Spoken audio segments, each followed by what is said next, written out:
നമ്മളിന്ന് വന്നിട്ടുള്ളത് ഒരു കൊട്ടാരത്തിലാണ്. പത്മനാഭപുരം പാലസ്.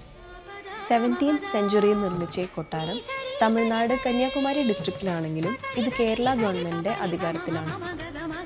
ഇത്ര അധികം മരപ്പണികളുള്ള ഈ കൊട്ടാരത്തിൽ ഒരു ആണി പോലും ഉപയോഗിച്ചിട്ടില്ല എന്ന് പറഞ്ഞാൽ നിങ്ങൾ വിശ്വസിക്കും? എങ്കിൽ അതാണ് സത്യം. മോഡേൺ ടെക്നിക്സൊക്കെ ഉണ്ടാകുന്നതിനും ഒരുപാട് വർഷം മുൻപേ പണി കഴിഞ്ഞ കൊട്ടാരമായതുകൊണ്ട് തന്നെ കുറേ ട്രഡീഷണൽ മെത്തേഡ്സും നാച്ചുറൽ സബ്സ്റ്റൻസസും ഒക്കെ ഉപയോഗിച്ചാണ് ഈ കൊട്ടാരത്തിൻ്റെ ഫ്ലോറിംഗ് അടക്കം മറ്റു പണികളെല്ലാം തീർത്തിട്ടുള്ളത്. യുദ്ധമുണ്ടായിരുന്ന സമയത്ത് രാജാവിനെ സഹായിച്ചിരുന്ന ഒരുപാട് സീക്രട്ട് പാസേജസും ടണൽസും ഒക്കെ ഇപ്പോഴും ഇവിടെയുണ്ട്. പിന്നെ ഈ സ്ഥലം കണ്ടപ്പോൾ നിങ്ങൾക്ക് മനസ്സിലായി കാണുമല്ലോ, മൺചിത്രത്താഴ്, ഹിസ് ഹൈനസ് അബ്ദുള്ള എന്നിങ്ങനെ കുറേ ഹിറ്റ് മൂവീസിൻ്റെ ലൊക്കേഷൻ കൂടിയാണിത്. ഇവിടെയാണ് നാഗവല്ലി നൃത്തം ചെയ്തത്.